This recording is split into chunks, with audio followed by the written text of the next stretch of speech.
What's this traction engine doing down here in this river? I'm Darren, and this is the Industrial Revolution. Well, it may not surprise you to hear, but drunk driving, not a new issue. In the 1920s, this engine, which had been being used to cut some lumber up at the Greenbrier School here in the Smoky Mountains National Park, before it was a national park, they were on their way home, and tight hairpin turns on the road here going up and down the side of the mountain. And, well, he didn't make it. Let's take a look at this engine and how it ended up here. To get here today, you need to hike about 3 miles up the Grapeyard Ridge Trail. The park considers a moderately difficult trail, but as mountain trails go, it's really not too bad. But you do need to cross a number of streams to get here. The trail comes alongside Injun Creek, originally spelled I-N-J-U-N. The locals called it Injun Creek, E-N-G-I-N-E, because of this traction engine in it. But the original cartographer made a mistake on the map, and as usually happens, it got copied from map to map to map, and the spelling stuck until fairly recently, when it's finally being corrected. Looking down into the creek, you can see the wreck of this Nichols and Shepherdson traction engine built in Battle Creek, Michigan, just as you come to the water crossing right next to it.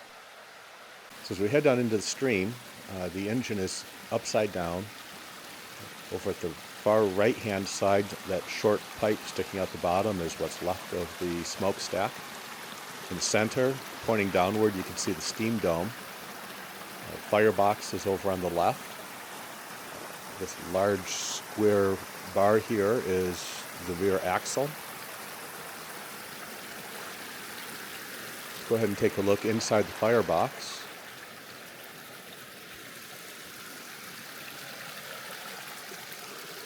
The flue tubes going out. This is really not in bad shape. If you remember, this was under steam, under pressure, when it rolled off the side of a mountain.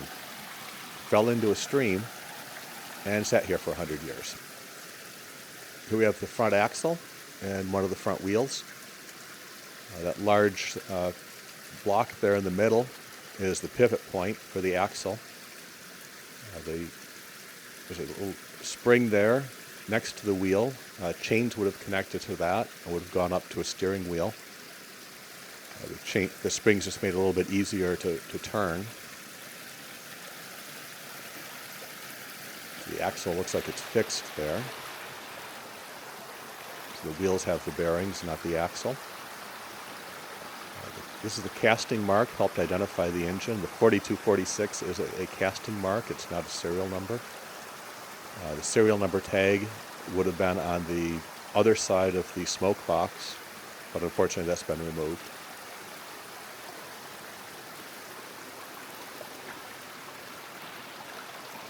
Come in here and take a look inside the smoke box.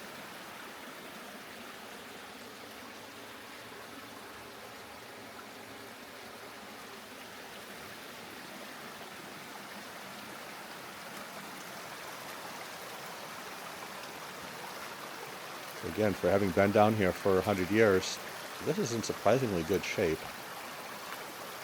You know, it is broken up a little bit.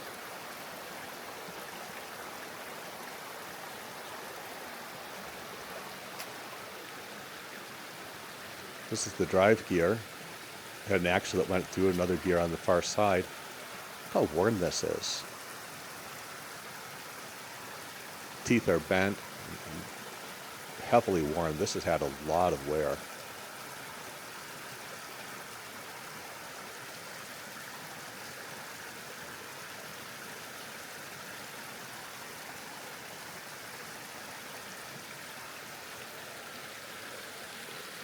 The axle there, we have some parts scattered through the stream.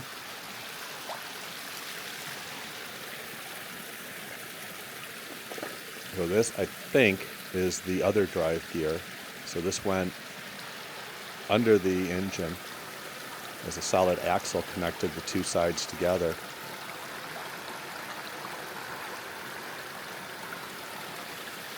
That's the differential and the wheel that was on the near side. I had to check with a friend who knows traction engines. He said the differential is to allow the two rear wheels to turn at different speeds.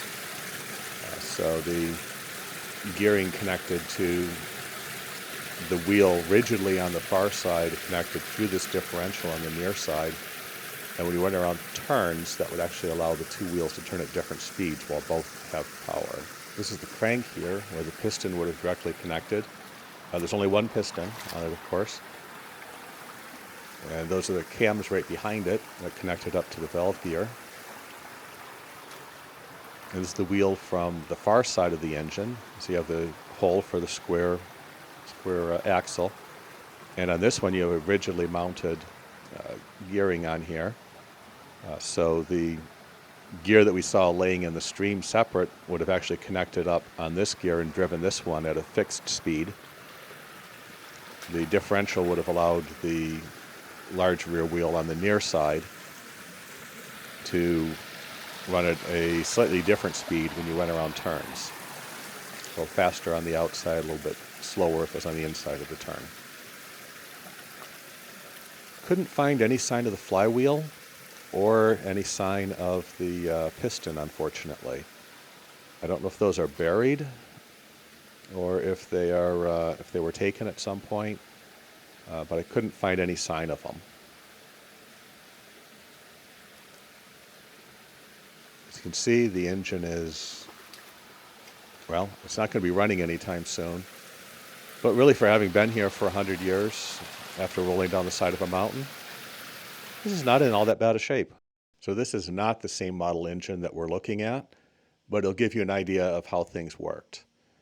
You see the chains at the bottom connecting up to the front axle. That was for steering. I had the main flywheel is up here in the upper right. That was always running if the piston was running. The piston's main job was to turn the flywheel. Flywheel would then connect through leather belts to whatever you were actually running. You can engage that to allow the flywheel to connect up through gearing down to the short axle with the badly worn gears that we saw. And that would actually be what drove the main wheels themselves. Now, if we take a look at the near side, again, remember the engine's upside down right now. The near side had the piston itself on it, and that had the crank that went through to the flywheel on the far side. And at the bottom, you had the gearing that came through and over to a differential on the drive wheels. Unfortunately, the steering mechanism, all the controls, the flywheel, the piston, all that is gone. So when you're out walking in the woods, you don't always expect to find stuff like this. It's surprising just how often you can, though. And you may not know what it is right away. You may need to get casting marks and stuff off of it, take it back home and do some research. I may need to investigate some and see these gears are really heavily worn. So this was a really well-used engine. So a little investigation can tell you a lot. If you look online, you'll actually find references to this being a locomotive. It's not a locomotive. This is definitely a traction engine. But just keep your eyes out on the side of the trail. You never know what you might find. You might see something like this. This is the Industrial Revolution. Hey, wait, before you go, I need your help to keep going here. So as you can see, I'm out here today in Smoky Mountains, filming on location. Almost every video I do is on location, and unfortunately that's not cheap.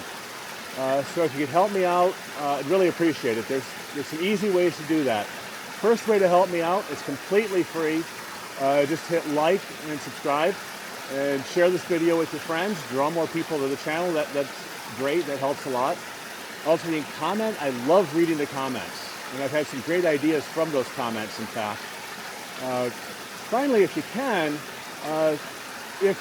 help out on Patreon, Industrial Revolution at patreon.com/Industrial Revolution. Or hit Super Thanks, or something I just added just before recording this. I have a affiliate store set up on the link to the video on the channel or on the closing screen here. Hit the shop button. That'll take you out to my webpage. Follow any of those links out to Amazon or other sites, and the channel will get a percentage of your entire purchase, even if you don't purchase that thing you look at. So lots of cool stuff over there. All of those really help the channel out a lot. Thanks for coming again and watching the video, and I look forward to seeing you again next week.